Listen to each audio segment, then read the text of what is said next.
Bonjour tout le monde, bienvenue à cette nouvelle vidéo de tutoriel sur les options du jeu de plateau Twilight Imperium. Aujourd'hui, j'aimerais vous proposer de montrer l'option Sabotage Run. Alors, Sabotage Run, qu'est-ce que c'est? C'est une option qui permet en fait aux plus petites unités du jeu qui vont dans l'espace, c'est-à-dire les fighters, qui coûtent un demi, ou plutôt 1 pour 2 unités, de s'attaquer de façon efficace à la plus grande unité du jeu, le Warson, unité qui coûte 12 ressources de construction.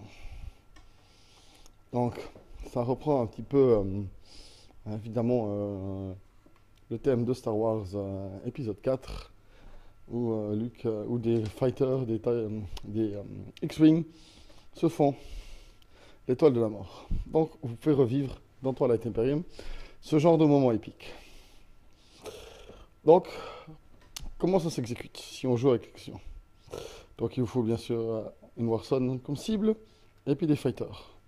D'habitude, vous faites l'activation du système dans l'option tactique, vous vous déplacez normalement et l'option de débarquement, enfin de sabotage run, se fait avant l'exécution du combat.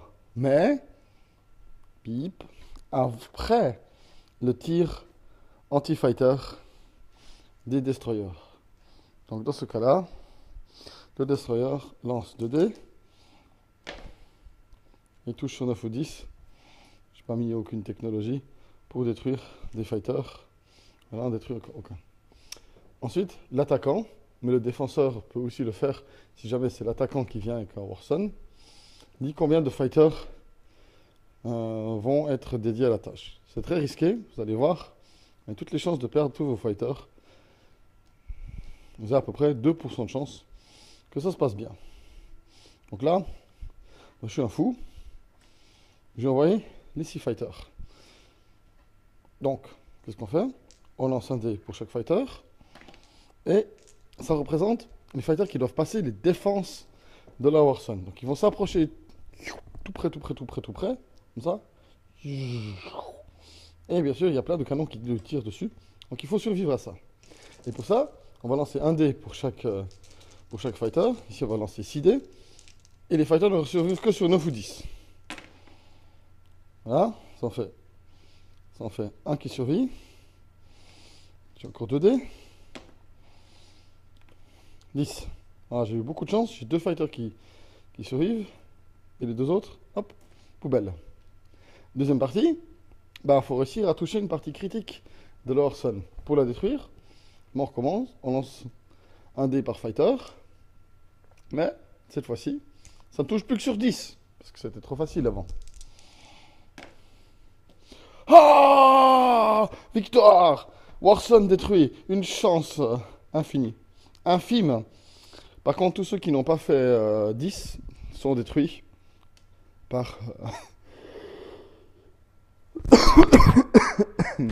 les défenses. Excusez-moi. Donc dans ce cas-là, j'ai une chance folle. Le Warson est détruit. Et en plus, les fighters qui ont survécu peuvent participer dans la bataille tout normalement. Si le Warson, si personne ne fait de 10, aucun fighter ne fait de 10 sur le deuxième jet, le Warson peut participer normalement à la bataille.